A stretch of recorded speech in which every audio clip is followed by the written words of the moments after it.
খবরদার যুবক ভাইরা আমার, জানা ব্যভিচার, গান বাজনা, নেশা, এটাই তো তোমাদের মূল প্রবলেম এখন। আই ডোন্ট নো, আমি জানি না তোমাকে কিভাবে এটাকে রিমুভ করবো। ওয়াল্লাহি আমি কোনো মন্ত্র জানি না, আমি কোনো তন্ত্র জানি না। এই পৃথিবীতে কে এমন মন্ত্র জানে, তন্ত্র জানে, তাও আমি জানি না। আমার কাছে এমন কোনো ঔষধ নেই যেটা জাড়িবুটি বা আধুনিক মেডিকেল সায়েন্সের উন্নতি দ্বারা এমন কিছু আবিষ্কার করেছে যে বড়ি বা ট্যাবলেট তোমাকে আমি দিব বা সিরাপ দিব তোমাকে আমি, তুমি খাবা, জানা, নেশা, এগুলো থেকে তুমি মুক্ত হবা। আমার জানা নাই। তোমাকে একটাই জিনিস, বোন আমার, তোমার বয়স মাত্র 12, কেন তুমি কারো বিছানায় চলে যাচ্ছ? ওয়াই? তুমি দেখো না তোমার বড় বোন প্রেম করেছে 3টা, বিয়ে কারো সাথে হয়নি? শিক্ষা নাও ওখান থেকে। বোন আমার, তুমি দেখো না, তুমি দেখো না তোমার বোনের কি প্রবলেম, তার স্বামীটা আরেক মহিলার সাথে সময় কাটায়, তাকে সময় দেয় না। তুমি যে আরেকজন পুরুষের সাথে সময় দিচ্ছ, ওরও তো স্ত্রী আছে। তোমার বোনের ফ্যামিলির প্রবলেম তো তুমি যার সাথে সময় দাও তারও ফ্যামিলির প্রবলেম। যুবক ভাই আমার, তোমার বোনকে নিয়ে আর পারছো না, তুমিও তোমার মন চাই তোমার দুলাভাইকে মারতে, বাইন্দা পিটাইতে। কেন? সে তোমার বোনকে কষ্ট দেয়, পরকিয়া করে তোমার বোনের উপর সন্দেহ করে, জুলুম করে। তুমিও তো কারো দুলাভাই, তুমিও তো আরেক মহিলার সাথে সময় কাটাও, তোমার বউকে সময় দাও না, জুলুম করো। তোমার শালারও তো মন চায়, তোমার সম্বন্ধে শ্বশুরও তো মন চায় জামাই বা দুলাভাইয়ের পিটাই ধরে কতক্ষণ। কেন এভাবে বিচার করো না যুবক? বোন আমার, তোমার বয়স মাত্র 14, মাত্র। তুমি এই বয়সে সিগারেট খাওয়া শুরু করে দিছ, আফসোস বোন আমার। আর তুমি তোমার এই নাজুক, এই মহামূল্যবান, ইজ্জতদার তোমার শরীরকে আল্লাহ কত মূল্যায়ন করছে। তুমি জাহান্নামে গেলে তোমার বাপ জাহান্নামে যাবে, ভাবা যায়? মানে তুমি তোমার বাপের কান, তুমি তোমার ভাইয়ের কান, তুমি তোমার স্বামীর কান, ওরা হলো মাথা। আচ্ছা, তুমি হলা মাথা, ওরা হলো কান। তুমি হলা মাথা, ওরা হলো কান। তোমাকে আল্লাহ কত মূল্য দিছে। কারো মাথার মধ্যে যদি কেউ বাড়ি দেও, কি বাঁচবে? বাঁচবে না। যত বড় ডাক্তার, কবিরাজ, যত উন্নত চিকিৎসায় নিয়ে যাক, যদি ওর মাথা ফেটে চৌচির করে দেয়, মস্তিষ্ক বেরিয়ে যায়, ওর বাঁচার চান্সেস কতটুকু, বসার কতক্ষণ আছে? তোমাকে, তোমার এই ছোট্ট 3.5 হাত বডিকে আল্লাহ কত ইজ্জত দিছে, কত সম্মান দিছে। যদি কেউ তোমাকে জোর করে জেনা করে, তাকে, সে যদি বিবাহিত হয়, তাকে জুমা মসজিদের সামনে অথবা মহাসমাবেশে প্রকাশ্যে কোমর পর্যন্ত গেড়ে পাথর মেরে মেরে মেরে ফেলতে হবে। কেন? সে তোমার গায়ে হাত দেবে। তোমার ইজ্জত, আবরু কত উপরে। তুমি কি আর আল্লাহর সৃষ্টি জাতা? আল্লাহর সৃষ্টি বনি আদম, ওয়ালাকাদ কাররামনা বনি আদম। আল্লাহ সুবহানাহু ওয়া তাআলা বলছে যে আমি বনি আদমকে কারাম করেছি, ওদেরকে আমি সম্মানিত করেছি। ওই সম্মানিত সম্প্রদায়ের সবচাইতে মূল্যবান তুমি। তোমার ব্যাপারে এই যে মানুষগুলো, এই যে পুরুষগুলো, আদম আলাইহিস সালাম ওনার উম্মতের নবী ছিল, কিন্তু মুহাম্মদ রাসূলুল্লাহ সাল্লাল্লাহু আলাইহি সাল্লামের উম্মত যত পুরুষ, এইবার সে রাজা মহারাজা, এইবার সে কিছু একটা, সে যদি পুরুষ হয়, সে যদি মুসলিম মনে করে নিজেকে, তাকে তার রাসূলটাকে বলছে, এই আমার উম্মত যদি তুই নিজেকে মনে করিস, তবে শোন, একজন উত্তম নেক সৎ স্ত্রী দুনিয়াতে যা আছে এর চাইতে বেশি মূল্যবান। তার মানে ওই যে পুরুষ তার কাছে মূল্যবান, যেই পুরুষের কাছে নেক স্ত্রী নেই, সেই পৃথিবীতে ধনী হতে পারবে না। ধন সম্পদ, ধনী দরিদ্র তো কিছুটা কাউন্ট হয়। স্বর্ণ আছে এত ভরি, রূপা আছে এত ভরি, জমি আছে এত বিঘা, গাড়ি আছে এতটা, ব্যাংকে টাকা আছে এতটুকু, কোম্পানির মালিক হলো $10,000 বিলিয়ন, কোম্পানির প্রাইস 2000 কোটি টাকা কোম্পানির প্রাইস। এভাবেই তো ধনী দরিদ্র বিল গেটস, ওই যে কি কয় এটাকে, কি আছে আম্বানি টাম্বানি, এভাবেই তো ধনী দরিদ্র হিসাব, রাইট? কিন্তু যার কাছে যেদিন বিচার হবে কে ধনী ছিল কে দরিদ্র ছিল, সেদিন যার কাছে ন্যাক স্ত্রী থাকবে না, সে ধনীদের লিস্টে আসতে পারবে না। একজনের কাছে যদি পুরো পৃথিবী আর পৃথিবীতে যা আছে, একজনের কাছে যদি পুরো পৃথিবী আর পৃথিবীতে যা আছে সবকিছু থাকে, ন্যাক স্ত্রী না থাকে, আরেকজনের কাছে যদি শুধু ন্যাক স্ত্রী থাকে, এটা বলে প্রমাণ হয় যে ন্যাক স্ত্রী, তাহলে ইসলাম ওকে ধনী বলে, কে দরিদ্র বলে, কি মিসকিন বলে? বেচারা, ও তো লাইফে সুখী না, ও কি বেচারা, আহা ওর যে মিসকিন বেচারা। তোমাকে কত মূল্য দিছে চিন্তা করছো রাসূল সাল্লাল্লাহু আলাইহি ওয়াসাল্লাম? তোমাকে এটা, তুমি যা তা নও, পুরুষ তোমাকে অ্যাচিভ করতে হয়, পাইতে হয়, অর্জন করতে হয়। তোমাকে যা তা পুরুষ তোমাকে অর্জন করতে পারবে না। যে পুরুষ তোমাকে মূল্যায়ন করতে পারবে না, সেই পুরুষ তোমার সতীত্বের খেয়াল রাখতে পারবে। যেই পুরুষ তোমার মূল্যায়ন করতে পারবে না, সেই পুরুষ তোমার সতীত্বের পরোয়া করতে পারবে না, মূল্যায়ন করতে পারবে না। এটার মর্ম, এটার ইজ্জত, এটার শান্তি সে জানবে না। মিসকিন বেচারা, বোকা, হতভাগা, পাগল, দরিদ্র, ফকির, জীবনে কিচ্ছু নাই ওর, যার কাছে তুমি নেই। বোন আমার, যার কাছে তুমি নেই তার কাছে পৃথিবীর কোনো সম্পদ নেই। বোন আমার, 12 বছর 15 বছর বয়সে তুমি কেন বিবাহের পূর্বে আরেকজনকে তোমার শরীর ধরতে দাও? আর যুবক ভাই আমার, কি বলিস কি তুই? এই পৃথিবী আর পৃথিবীতে যা আছে এর চেয়ে মূল্যবান হচ্ছে এই মেয়েটা। তো এরকম মূল্যবান একটা জিনিস ওর ধরে ছুঁয়ে তুই ওকে ওর মূল্য কমিয়ে দিবি? এত বড় জুলুম ওর প্রতি তোর। তুই আল্লাহকে ভয় করিস না, তাই বলে এতটা এতটা কি বলিস তুই? তুই কি কারো গাড়ির গ্লাস ভাঙছিস জীবনে? না। কেন? ওর লস হবে। তুই কি কোনোদিন কোনো মানুষকে ঘুষি দিছিস? না। কারণ তাহলে ও বেচারা কষ্ট পাবে। তুই কি জীবনে কারো পেটে ছুরি ঢুকাই দিছিস? না। ও মরে যাবে, তাহলে ওর ফ্যামিলি ক্ষতিগ্রস্ত, লসে পড়ে যাবে। তুই কি কারো টাকা মারছিস কোনোদিন? না। তাহলে ওর ফ্যামিলির টাকার কারণে কষ্ট পাবে। তাহলে তুই কেন তুই এত ছোট ছোট বিষয়গুলো খেয়াল রাখিস যে আরেকজনের লস হবে? তাহলে তুই এই মেয়েটার জীবনটাকে তুই কি করলি? তুই পুরো পৃথিবী আর পৃথিবীতে যা আছে সবকিছু বিক্রি করলে যে সম্পদ হবে, সবকিছু অর্জন করলে যে অর্জন হবে, এর চাইতে মূল্যবান তুই ওকে সতীত্ব থেকে বের করে নিয়ে আসলি? তুই তোর সামান্য ডিজায়ার ফুলফিল করার জন্য, যেটা আল্লাহ তোর জন্য বৈধ করেছে, কবুল বললে তোর বাপের দোষ, আল্লাহর তো দোষ না, তোর বাপের দোষ, সমাজের তো দোষ না। তোর বাপ তোকে বিয়ে করে না ভাই আমার, তোর বাপ মনে করে তুই ছোট, 18 বছর বয়স তোর বাপ মনে করে তোর বাপ 16 বছর বয়সে হস্তমৈথুন করছে, তোর 22 বছর, তুই এখনো ছোট, নুনু খাস, দুধু খাস। তোর বাপের অজ্ঞতা, ইসলামের দোষ দিবি কেন তুই? এটা তোর বাপ 13 বছর বয়সে চাস্তবন জাটতবন নিয়ে পালাই গেছে, এরপরে সবাই মিলে ধরে আনছে। এরপরে তোর বাপের তোর দাদারা বলছে কলিযুগ শেষ হয়ে গেছে। 20 বছর আগের কথা বলতেছি আর কি। তোর বাপ 14 বছর বয়সে লুকায় লুকায় খেরসিন ওই কি। আরে ভাই, আপনি শহরের ভাই, শহরের বয়স করতে হয়েছে, হ্যাঁ? আর সব মানুষ শহরে গেলাম, আমি দেখছি তো ঢাকা শহর খালি হয়ে যায় কেন তাহলে ঈদে? আমারে বলেন না যে আমরা না ঢাকা শহরে থাকি, কিছু বুঝি না। হ্যাঁ, এবার বলবেন না আমাকে, আমি বাংলা পারি না, একটু পারি, এবার বলার দরকার নেই আমাকে। না, আমরা জানি আপনারা সব মানুষই গ্রামের, কারণ ঢাকা শহর ঈদ হলে সব খালি হয়ে যায়, ওই যায় না। হ্যাঁ, তো তোর বাপ ওই যে এখন কেউ বলি না যে সুপারি বাগান চেনেন না, ওই যে খেরের চিন, এগুলো বোঝেন না, বললেন না আমার যে জামশেদ ভাই যে কন্টেক্সটে কথা বলার বুঝে আর না, হ্যাঁ একটু শিখলে তো বলার দরকার নেই, কেমন? আমি জানি আপনি বোঝেন না, বুঝার ভান করার দরকার।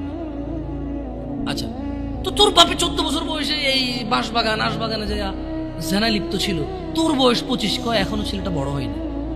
তো দোষ ইসলামের এখানে? তোর বাপের, তোর জান্নাতের প্রতি পরোয়া নেই, তোর টাকার প্রতি পরোয়া আছে। তোর বাপ তোর জান্নাত সেভ করতে চায় না, তোকে নাকি ভালোবাসে। তোর বাপ তোর ইজ্জতের পরোয়া করে না, তোকে নাকি ভালোবাসে। তুই নাকি ভালো মানুষ, পৃথিবী আর পৃথিবীর সবচেয়ে সম্পদশালী জিনিসটাকে শুধু একটা এই মুখে মুখে চুমু দিয়ে একটা ওই যে এভাবে ছবি তুলেছি, কিভাবে হ্যাঁ, এরপরে ফোল্ডার বানায়, ফোল্ডার লক করে রাখছে যাতে কেউ না জানে।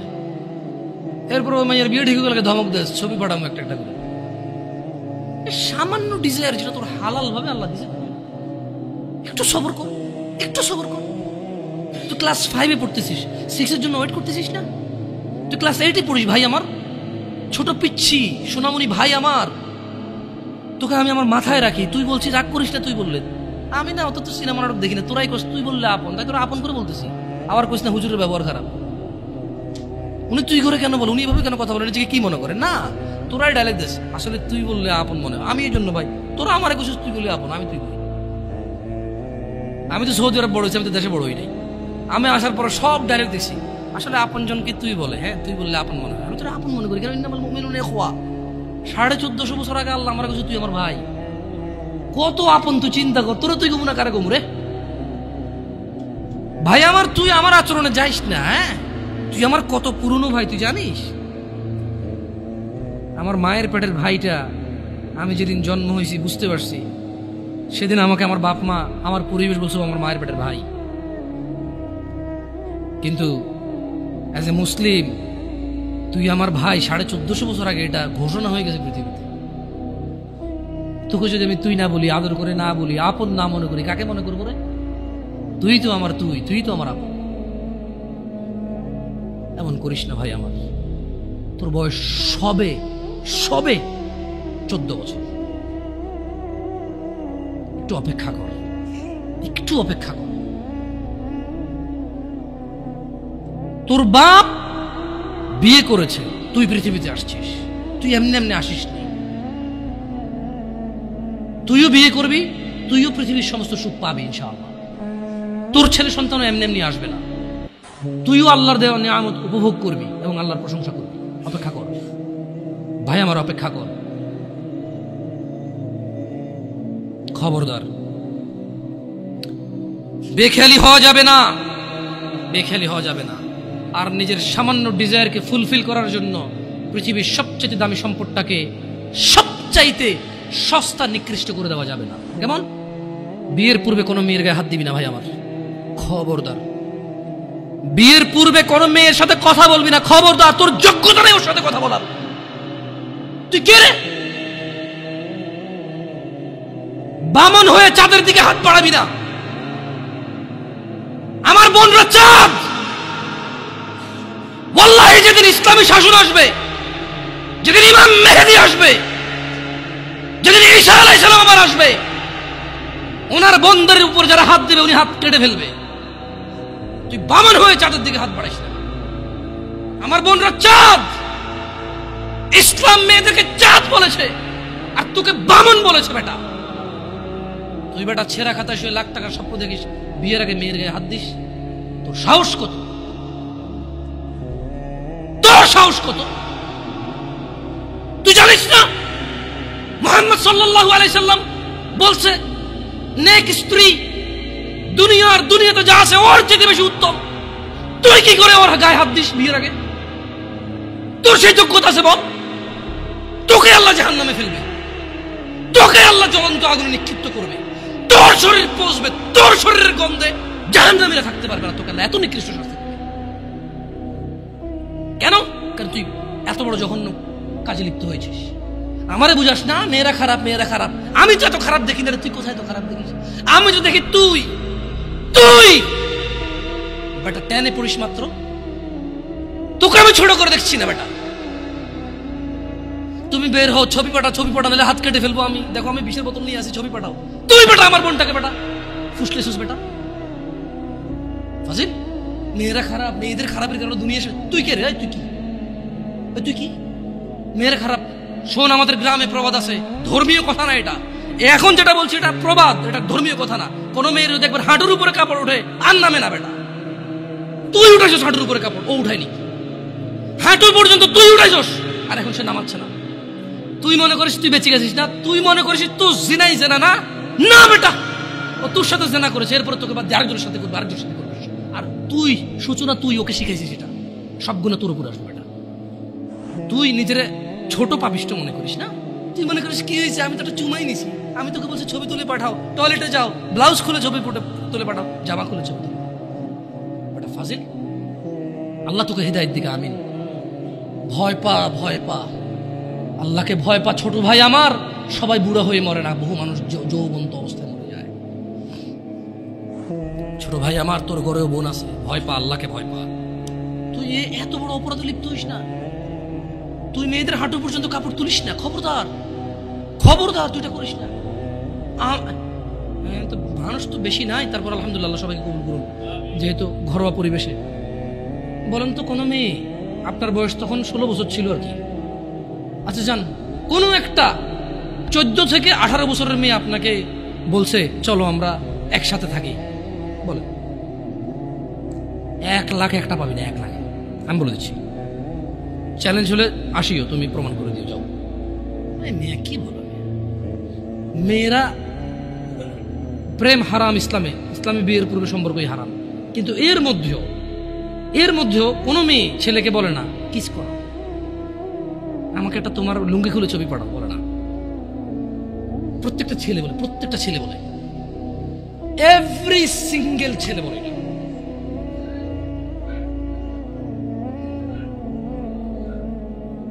কিস কিস, ও আচ্ছা আচ্ছা আচ্ছা, ঠিক আছে, বন্ধ করো, জানালা না, মানুষের কষ্ট দিন না, মানুষকে কষ্ট দিন না, জানালা বন্ধ করে দেন। আপনার সাউন্ডটা আরো একটু করিয়ে, কেমন, মানুষজন যাতে কষ্ট না পায়, কেমন, কারণ সবাই বাধ্য না, সবাই বাধ্য না তো, না না ঠিক আছে, না না, জানালাগুলো বন্ধ করে দেন, মানুষ যাতে কষ্ট না পায়, কারণ সবাই তো বাধ্য না। আর সাউন্ড সিস্টেমটাকে আর কি করবেন, মানে এরপরের হালাকা না, নিচে আপনি মাইক লাগাবেন, মাইকের সাউন্ড লিমিট করবেন। আপনি দেখেন, এটা তো টেকনোলজিক্যাল ব্যাপার, রাইট? আমি আপনাদেরকে অনুরোধ করবো, এরপরে আরো অনেকেই আসবে, রাইট? প্রতি মাসেই হয়তো আসে। আপনাদের যেখানে যেখানে যারা যারা বসে, সংশ্লিষ্ট ওই এরিয়াতে যাতে সাউন্ডটা সীমাবদ্ধ থাকে।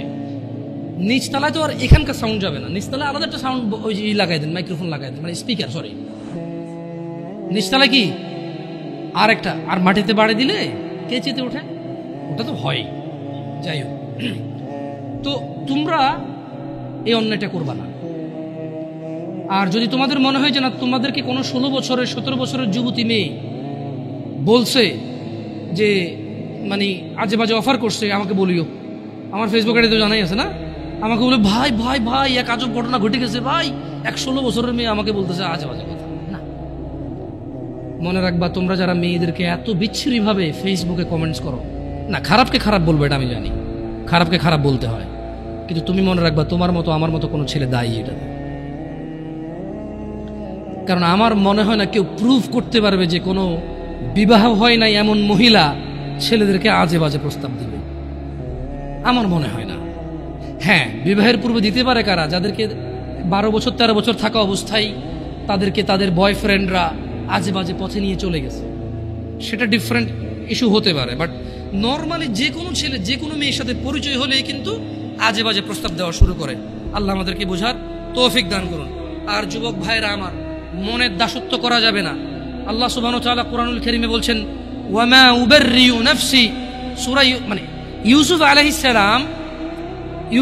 সালামের এই ঘটনাটা আমাদের জন্য খুবই প্রয়োজনীয়। কেন? এখানে আল্লাহ সুবহানাহু ওয়া তাআলা সূরা ইউসুফের মধ্যে ইউসুফ আলাইহিস সালামের একটা তথ্য তুলে দিয়েছেন আমাদেরকে। কি? ওয়ামা উবাররিউ নাফসি, ইউসুফ আলাইহিস সালাম বললেন, আর আমি নিজেকে নির্দোষ মনে করি না। ইউসুফ আলাইহিস সালাম কি বললেন? কি বলছেন? ওয়ামা উবাররিউ নাফসি, আর আমি নিজেকে নির্দোষ মনে করি না। ইন্নান নাফসা লাআম্মারাতুন বিসসুই ইল্লা মা রাহিমা রাব্বি ইন্না রাব্বি গফুরুর রহিম।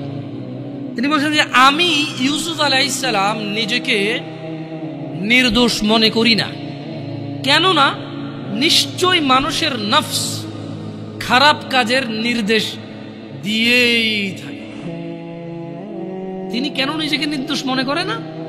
তিনি বলছে কারণ মানুষের যে নফস, যে সেলফ আছে, এটা খারাপ কাজের নির্দেশ দিতেই থাকে, কিন্তু সে নয় ইল্লা মা রাহিমা রাব্বি, কিন্তু সে নয় যাকে আমার রব দয়া করেন। তার মানে এই পৃথিবীতে ইউসুফ আলাইহিস সালাম বলতে চাচ্ছেন যে আমি নিজেকে নির্দোষ মনে করি না, তবে ওই লোকটা যাকে আমার রব দয়া করছে, নিশ্চয়ই আমার রব অতীব ক্ষমাশীল।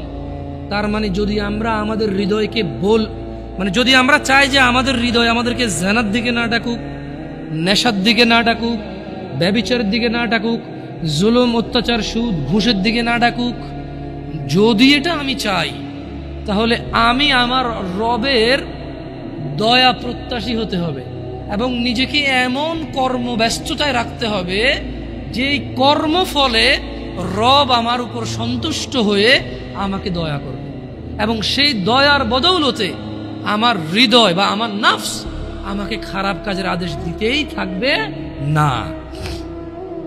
আল্লাহ তাআলা কোরআনুল কারীমে আরো বলছেন, ওয়া নাফসিন ওয়া মা সাওয়াহা, শপথ নফসের এবং যিনি তা সুবিন্যস্ত করেছেন তার, ফাআলহামাহা ফুজুরাহা ওয়া তাকওয়াহা, তারপর তাকে তার সৎ কাজের এবং তার অসৎ কাজের জ্ঞান দান করেছেন। একটা জিনিস খেয়াল করে দেখেন, আল্লাহ সুবহানাহু ওয়া তাআলা কি বলছেন, ওয়া নাফসিন ওয়া মা সাওয়াহা। আল্লাহ কসম করতেছে যে শপথ নফসের, মানে যে আমাদের সেলফ ভিতরে যে আমাদের সেলফটা আছে, নফস আছে, বাংলা কি কয় এটা? না, নফসের বাংলা হচ্ছে কি আত্মা, না আত্মা না মনে হয়। খের, নফস তো বুঝছেন আপনারা, কঠিন বাংলাটা জানতে হবে কারো থেকে ভালো, যারা ভালো বাংলা গ্রামার বোঝে। তো আল্লাহ তাআলা বলছেন যে শপথ নফসের, তার নফস হচ্ছে কি, যে জিনিসটা আমার মানে ব্যক্তি সত্তা আর কি, এটা খুব অপরাধ প্রবণ হয় আর কি ব্যক্তিগতভাবেই। তিনি বলছেন যে ফাআলহামাহা ফুজুরাহা ওয়া তাকওয়াহা, শপথ ওই নফসের যেই নফসকে আল্লাহ তাআলা সৎ কাজ এবং অসৎ কাজের জ্ঞান দিয়েছেন। তার মানে আমরা বলতে পারবো না যে আমরা যে অসৎ কাজ করি আমরা নির্দোষ, কারণ আল্লাহ তো এটা আমাদেরকে কি দিছে, জ্ঞান দিছে কোনটা ভালো কোনটা খারাপ। কদ আফলাহা মান যাক্কাহা, সুতরাং সেই সফল কাম হয়েছে যে নিজেকে পবিত্র করেছে, ওয়া কদ খাবা মান দাসসাহা, আর সেই ব্যর্থ হয়েছে যে নিজেকে কুলুষিত করেছে। আল্লাহর সফলতা মানে হচ্ছে যে জান্নাতে গেছে তাকে আল্লাহ সফল বলেছে, যে জাহান্নামে যাবে তাকে আল্লাহ ব্যর্থ বলে। কেমন? এখানে সফলতা মানে পরীক্ষায় পাশ না, অধিক উপার্জনের অধিকারী হওয়া, অনেক বেশি রিজিক থাকা, 2-3টা বিয়ে করে ফেলা, গাড়ি বাড়ি থাকা, ভোটে দাঁড়াইয়া পাশ হয়ে যাওয়া, অথবা এলাকার মসজিদের সভাপতি হয়ে যাওয়াকে সফলতা বলে না।